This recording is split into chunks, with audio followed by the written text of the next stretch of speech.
Shalom saudara, senang berjumpa kembali di hari ini, hari yang dijadikan Tuhan bagi kita sekalian. Saudara dikasih oleh Tuhan, banyak sekali orang yang senang bernyanyi. Namun tahukah kita apakah sesungguhnya alasan orang untuk bernyanyi? Biasanya orang bernyanyi karena bahagia, dan biasanya orang juga bernyanyi karena derita yang ia alami. Namun bagi kita sebagai umat tebusannya dan kekasih-kekasih Allah, bernyanyi bagi Tuhan merupakan bagian dari tindakan untuk menyembah Tuhan. Sebab nyanyian merupakan ekspresi dari kekaguman kita kepada Tuhan. Saudara, adalah sebuah fakta yang luar biasa bahwa banyak sekali kidung pujian kepada Tuhan yang telah tercipta di segala zaman. Bahkan jumlahnya tidak terhitung lagi banyaknya sampai pada hari ini. Mengapa hal itu bisa terjadi? Mengapa nyanyian baru selalu tercipta bagi Tuhan? Dan apakah arti dari nyanyian yang baru bagi Tuhan? Dalam Mazmur 40 ayat 4 dikatakan, Ia memberikan nyanyian baru dalam mulutku untuk memuji Allah kita. Banyak orang akan melihatnya dan menjadi takut, lalu percaya kepada Tuhan.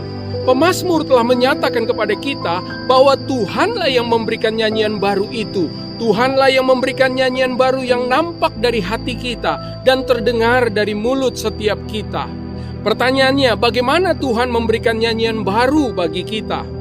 Yang pertama, dari rema firman Tuhan. Sesungguhnya nyanyian baru lahir dari penyingkapan firman yang tertulis, buah dari hidup yang intim dengan firman Tuhan. Sebab firman yang disebut mana surgawi itu diberikan setiap hari dan selalu baru bagi kita. Yang kedua, dari pengalaman bersama dengan Tuhan. Tuhan kita adalah Tuhan yang beserta kita. Ia disebut Immanuel. Ia beserta kita di jalan yang rata. Ia beserta kita di jalan yang mendaki ke gunung. Dan Ia beserta kita di jalan menurun melewati lembah.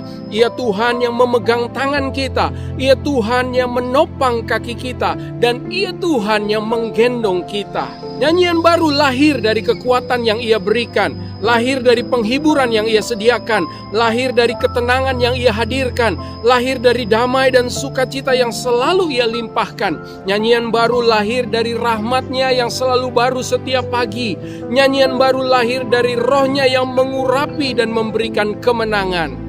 Yang ketiga, bagaimana Tuhan memberikan nyanyian baru itu bagi kita, yaitu melalui iman dan pengharapan. Suara firman dan penyertaan-Nya telah menghasilkan iman dan pengharapan.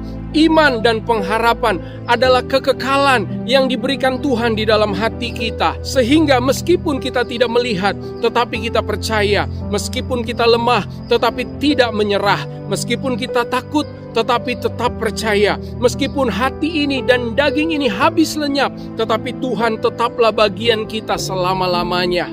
Yang keempat, dari ketaatan dan kesetiaan yang teruji di hadapan Tuhan. Sejatinya nyanyian baru melebihi tulisan dan hasil karya seni manusia.